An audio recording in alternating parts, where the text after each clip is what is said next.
സല്ലല്ലാഹു അലാ മുഹമ്മദ് സല്ലല്ലാഹു അലൈഹി വസല്ലം.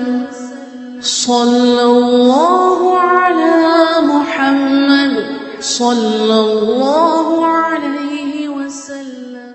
ചെയ്യുന്ന തയമ്മുമാകട്ടെ, നിസ്കരിക്കുന്ന ജനാസ നിസ്കാരമാകട്ടെ, നജസ് വൃത്തിയാക്കുന്നതാകട്ടെ, ശുദ്ധീകരണമാകട്ടെ, ഏത് കർമ്മവും അത് സ്വഹീഹാകാൻ പറ്റുന്ന തരത്തിലുള്ള അറിവ് അത് പഠിച്ചെടുക്കൽ ഓരോ ആണിനും പെണ്ണിനും നിർബന്ധമാണ്. ഇപ്പോഴും സഹോദരിമാരെ, ഇൽമിന്റെ കുറവ് കൊണ്ട് ഒരുപാട് സംഗതികൾ കാണുമ്പോൾ ബേജാറായിത്തീരാണ്. ഇപ്പൊ അടുത്തൊരു വീട്ടിൽ പോയി, ആ വീട്ടിൽ പോയതൊരു സഹായമായി. അവിടെ ഒരു 15 മിനിറ്റ് വേദറിയാൻ കഴിഞ്ഞു. വേദ സദസ്സിൽ മാത്രം പറഞ്ഞാൽ പോരല്ലോ, വ്യക്തികളോടും പറയേണ്ടി വരും. ഒരു വീട്ടിൽ അങ്ങോട്ട് കയറി ചെല്ലുമ്പോ ഒരു കുട്ടി, ചെറിയൊരു കുട്ടി മൂത്രമൊഴിച്ചിട്ട് ആ കുട്ടിയെ ഒരു ഉമ്മ എടുത്തു കൊണ്ടുപോയി. അപ്പൊ ഒരു സഹോദരി ഒരു തുണിയും കൊണ്ടുവന്നിട്ട് ആ മൂത്രം ഒഴിച്ചത് ആ തുണി കൊണ്ടുവന്നിങ്ങനെ പരക്കെ തുടച്ച് സഹോദരി ആ ഫാനിന്റെ സ്വിച്ച് വിട്ട് അങ്ങോട്ട് പോയി. ഇപ്പൊ എന്തായി?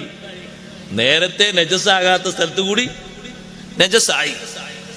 നമ്മളെ ഈ എണ്ണ അപ്പച്ചട്ടിയിൽ എണ്ണ പറ്റല്ലേ, അപ്പച്ചട്ടിയില്ലേ, അതിൽ എണ്ണ പറ്റും പോലെ മൊത്തം കൊണ്ട് തേച്ചു. ഫാനിന്റെ സ്വിച്ച് ഇട്ടു, നോക്കിയിട്ട് വല്ലതും കാണാനുണ്ടോ? ഇല്ല. കാറ്റ് തട്ടിയിട്ടൊരു പക്ഷെ വാസനയും പോയിട്ടുണ്ടാകും. പക്ഷെ നജസ് ഉണ്ടോ? നജസ് ഉണ്ട്, ഹുക്മിയായ നജസ്. ഉളു എടുത്തൊരാൾ വരുന്ന ആ വഴിയിലൂടെ, അയാൾ നേരെ റൂമിലേക്ക് പോകുന്നു, മുസല്ലയിലേക്ക് പോകുന്നു, അവിടെ നജസായി. പരക്കെ നജസായില്ലേ, ആകെ നജസ്. വീട് മൊത്തം നേസാകൂല. എങ്ങനെ ആകുമ്പോ കിടക്കാൻ വേണ്ടി കയറിയെടുത്ത് അവിടെ ആകൂലേ നേസ്? ഇതെങ്ങനെ ശുദ്ധിയാക്കണം എന്നൊരു അറിവിന്റെ കുറവ് കൊണ്ട് വീട് മൊത്തം നജസ് വിട്ടുമാറാത്ത രൂപത്തിൽ വരൂലേ? ഉമ്മമാരെ, അത് തുടച്ചെടുത്താൽ മാത്രം നജസ് നീങ്ങൂല. അതിനേക്കാൾ അധികം വെള്ളം ഒഴിച്ച്, ഒന്നുകിൽ വെള്ളം അവിടെ വറ്റി വരണ്ട് ഉണങ്ങിപ്പോകണം, അല്ലെങ്കിൽ വെള്ളം വടിച്ച് ഒഴിവാക്കണം. ആ ഒരു രൂപം ചെയ്യാതെ ഒരു തുണി എടുത്തിട്ട് മൂത്രം മൊത്തത്തിൽ അങ്ങനെ പരത്തിയിട്ട് തുണിയിലുമാക്കിയിട്ട് തുണി അങ്ങ് കൊണ്ടുപോയാൽ കാറ്റ് തട്ടിയിട്ട് നിലം ഉണങ്ങിയാൽ നജസ് നീങ്ങിപ്പോകൂല. ഇത് നന്നായി പഠിക്കേണ്ട ഒരു വിഷയമാണ്. നജസ് വൃത്തിയാക്കുന്ന രൂപവും ഭാവവും നല്ലോണം ശ്രദ്ധിക്കേണ്ടത് തന്നെയാണ്. അതേ, ഭക്ഷണാവശിഷ്ടങ്ങളിൽ എന്തെങ്കിലും നജസ് വന്ന് വീണാല് ആ വീണ പാത്രം കഴുകുന്നിടത്തും കാര്യങ്ങൾ ശ്രദ്ധിക്കേണ്ടതുണ്ട്. മൂത്രമായ ബെഡ്ഷീറ്റ്, മൂത്രമായ പുതപ്പ്, മൂത്രമായ തലയിണ, അത് ശുദ്ധിയാക്കുന്നിടത്ത് നല്ല പാഠം പഠിക്കണം. അതേ, ഇത് മൊത്തം കൊണ്ടുപോയി അലക്ക് മെഷീനിലേക്ക് ഒന്നായിട്ട് ഇട്ടിട്ട് വെള്ളം അതിലേക്ക് പമ്പ് ചെയ്തിട്ട് ഒന്ന് കറക്കി റെഡിയാക്കിയിട്ട്, അപ്പൊ ഭർത്താവിന്റെ തുണിയും അതിലുണ്ട്. ഒരു നജസും നേരത്തെ തുണിയിലില്ലായിരുന്നു, ഇപ്പൊ നന്നായി മുതനജിസായി മാറി.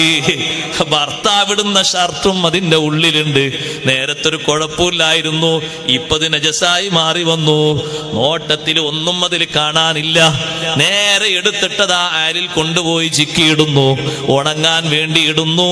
ഉണങ്ങിയ ആ വസ്ത്രം ഇവൻ ധരിച്ചുകൊണ്ട് പള്ളിയിലേക്ക് പോകുന്നു. നിസ്കാരമില്ല, ജുമുഅ ഇല്ല. ആ ബെഡ്ഷീറ്റ് നേരത്തെ വെള്ളം അതിന്റെ മുകളിൽ ഒഴിച്ച് മൂത്രത്തിന്റെ അളവ് അതിൽ നിന്ന് വൃത്തിയാക്കി, മൂത്രം റെഡിയാക്കി നജസ് ഒഴിവാക്കി കളയണം. മാഷാ അല്ലാഹ്.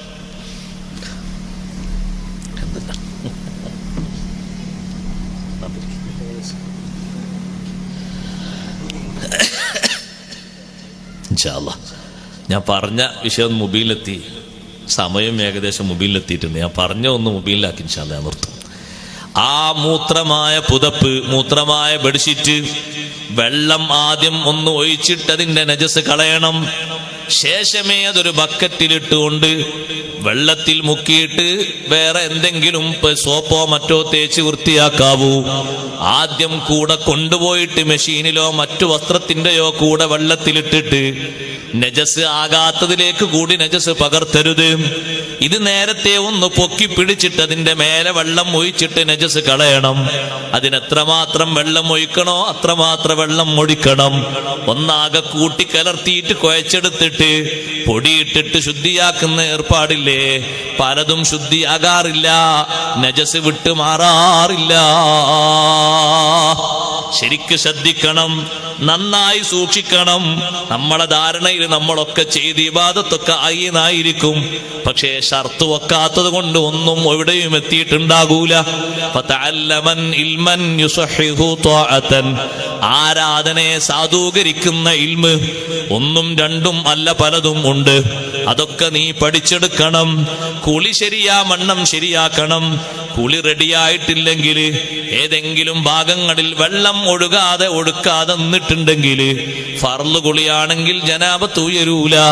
ജനാബത്ത് ഉയരാതിരുന്നാലോ നിസ്കാരം ശരിയാകൂല, പള്ളിയിൽ കയറാൻ പറ്റൂല, ഖുർആൻ ഓതാൻ പറ്റൂല, ഖുർആൻ തൊടാൻ പറ്റൂല, പല വിഷയങ്ങളും നിനക്ക് തടസ്സമായി വരും.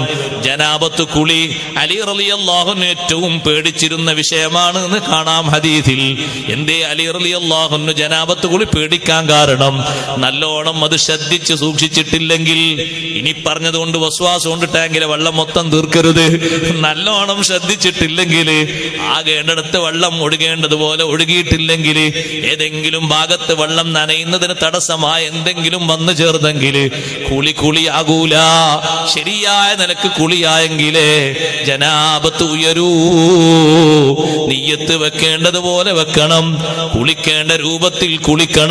സുബ്ഹാനല്ലാഹ്, കുളിക്കുമ്പോഴും വുളു ചെയ്യുമ്പോഴും വെള്ളം ചേരുന്നത് തടയുന്ന മുടിക്കോ താടിക്കോ ഡൈ ചെയ്ത എന്തെങ്കിലും കളറുണ്ടെങ്കിൽ അതും ഒരു പ്രശ്നം തന്നെയാണ്. വെള്ളം കൊണ്ട് ചേരൂല. 2 മാസമൊക്കെ ദീർഘായുസ് നിൽക്കുന്ന തരത്തിലുള്ള ഡൈ ചെയ്യലൊക്കെ ഉണ്ട്. 800-900 കൊടുത്തിട്ട് അങ്ങനെ ചെയ്യുമ്പോ പിന്നെ ആ കളറ് മാത്രമേ ഉണ്ടാകുള്ളൂ, ഒന്നും അങ്ങോട്ട് ചേരൂല. വെള്ളം ചേരുന്നതിനെ തടയുന്നൊന്നും ഉണ്ടാകാൻ പാടില്ലല്ലോ. ഉണ്ടായാ വുളു ശരിയാകൂല, കുളിയും ശരിയാകൂല. പിന്നെന്താ ശരിയാ? പിന്നെ ഒന്നിനും പറ്റൂല, അവനെ ഒന്നിനും പറ്റൂല. ആൾക്കാർ കളറ് മാത്രമേ ഉള്ളൂ, ആ കാണുന്ന കളറ്, വേറൊന്നുമില്ല. അതുകൊണ്ട് അപ്പൊ അടുത്തൊരു ദിവസം ഒരു സുഹൃത്ത് വിളിച്ചിട്ട്, ഉസ്താദേ ബാപ്പാന്റെ ഒരു കുളിയെങ്കിലും ശരിയായിക്കോട്ടെ എന്ന് എഴുതിയപ്പോ മരിച്ച സമയത്ത് തലമുടി മൊത്തം പഠിച്ചു എന്ന് പറഞ്ഞു. എന്തിനാ പഠിച്ചു എന്ന് വെച്ചു, വെള്ളം കൂടി ചേരണ്ടേ, അതുകൊണ്ട് മുടിയൊക്കെ പഠിച്ചു. ഞാൻ മുടി എന്ത് ചെയ്യണം എന്ന് വെച്ചിട്ടാ വിളിച്ചത്. മുടി പറക്കത്തിന് സൂക്ഷിക്കാൻ പറ്റിയ മുടിയൊന്നുമല്ലല്ലോ, അതാ കുഴിന്റെ ഏതെങ്കിലും ഒരു ഭാഗത്ത് മറവ് ചെയ്തേക്കുന്നു. ഒരു കുളിയെങ്കിലും ശരിയായിക്കോട്ടെ എന്ന് എഴുതിയിട്ട് വലിയ അപകടമാണ്. നമ്മളെ ആൾക്കാർക്കൊക്കെ മോഡിഫിക്കേഷൻ മാത്രമേ പലർക്കും ചിന്തയുള്ളൂ, ധാരണയുള്ളൂ. പറ്റൂലേ എന്നുള്ളൊന്നും ചിന്തയില്ല. നല്ലോണം ശ്രദ്ധിക്കണം, നല്ലോണം സൂക്ഷിക്കണം. ആരാധനയെ സാധൂകരിക്കുന്ന ഇൽമ് ശരിക്ക് പഠിക്കണം. ഹജ്ജിന് പോകുന്നവർ, ഉംറക്ക് പോകുന്നവർ, സിയാറത്തിന് പോകുന്നവർ തുടങ്ങി നിത്യജീവിതത്തിലെ കർമ്മങ്ങളും കാര്യങ്ങളൊക്കെ എത്ര വഅള് പറഞ്ഞാലും മാറ്റാത്ത ഒരു സംഗതി ഉണ്ട്. എന്താണെന്നറിയോ? ഇപ്പോഴും കാണാം, നാളെ രാവിലെ ശ്രദ്ധിച്ചു കൂടി കാണാം. എഴുന്നേറ്റ ഉടനെ തന്നെ മിസ്വാക്ക് എടുത്തിട്ട് അങ്ങോട്ട് മിസ്വാക്ക് ചെയ്യും. മിസ്വാക്ക് ചെയ്ത് കഴിഞ്ഞാൽ അതൊന്ന് ആദ്യം പോയി ഒന്ന് മൂത്രയിക്കും. ആദ്യം പോയി മൂത്രയിക്കല്ല വേണ്ടത്. എഴുന്നേറ്റ ഉടനെ തന്നെ ദിക്ർ ചൊല്ലിയിട്ട് ആദ്യം മുൻകൈ 3 പ്രാവശ്യം കഴുകണം, പിന്നീട് 3 പ്രാവശ്യം കൊപ്പിളിക്കണം, പിന്നീട് 3 പ്രാവശ്യം മുഖം കഴുകണം. എന്നിട്ടാണ് 1-നും 2-നും വേണ്ടി ഇരിക്കേണ്ടത്. അതിന്റെ മുമ്പിരിക്കരുത്, എന്നിട്ടായിരിക്കേണ്ടത്. അത് കഴിഞ്ഞ ശേഷം വുളൂഇന്റെ ദിക്ർ ചൊല്ലിയിട്ട് മുൻകൈ കഴുകണം. ശേഷം മിസ്വാക്ക് നനച്ച് മിസ്വാക്ക് ചെയ്യണം. എന്താ പണി? മിസ്വാക്ക് ആദ്യം ഇങ്ങനെ ഹൂ ഹൂ എന്നും പറഞ്ഞ് മിസ്വാക്ക് ചെയ്യും, പിന്നെ കാണാൻ ബിസ്മില്ലാഹിർ റഹ്മാനിർ റഹീം കൊടുക്കുന്നത്. അങ്ങനെയാണോ മിസ്വാക്ക്? അപ്പോഴാണോ മിസ്വാക്കേണ്ടത്? അല്ലല്ലോ. മുൻകൈ കഴുകിയ ശേഷം മിസ്വാക്ക് ചെയ്യുമ്പോൾ 2 മിസ്വാക്ക് ഒരുമിച്ച് കിട്ടിയില്ലേ? വുളൂഇന്റെ മിസ്വാക്കും കിട്ടി, ഉറക്കിൽ നിന്ന് എഴുന്നേറ്റ് മിസ്വാക്കും കിട്ടി. രണ്ടും ഒരൊറ്റ സമയത്ത് കിട്ടിയില്ലേ? മറ്റേത് വുളൂഇന്റെ മിസ്വാക്ക് എവിടെ? വുളൂഇന്റെ മിസ്വാക്കിന്റെ സമയം മുൻകൈ കഴുകിയ ശേഷമാണ്. അങ്ങനെയല്ലേ സൈനുദ്ദീൻ മഖ്ദൂം റളിയല്ലാഹു അൻഹു പറഞ്ഞത്? ആദ്യം മുൻകൈ കഴുകണം, പിന്നീട് ഫസിവാക്കുൻ മിസ്വാക്ക് ചെയ്യണം, പിന്നീട് ഫമൽമദത്തുൻ വസ്തിൻഷാഖുൻ, പിന്നീട് കൊപ്പിളിക്കണം, മൂക്കിൽ വെള്ളം കയറ്റി ചീറ്റണം. അത്തർത്തീവുണ്ടെങ്കിലല്ലേ വുളൂഇന്റെ മിസ്വാക്ക് കിട്ടുള്ളൂ. ആ രീതിയിലാണ് ചെയ്യേണ്ടത്. ആ സമയത്ത് 2 നിയ്യത്തും ചെയ്യണം. ഉറക്കിൽ നിന്ന് എഴുന്നേറ്റ സുന്നത്തും വുളൂഇന്റെ സുന്നത്തും രണ്ടും കരുതണം. അപ്പൊ ആരാധനയെ സാധൂകരിക്കും.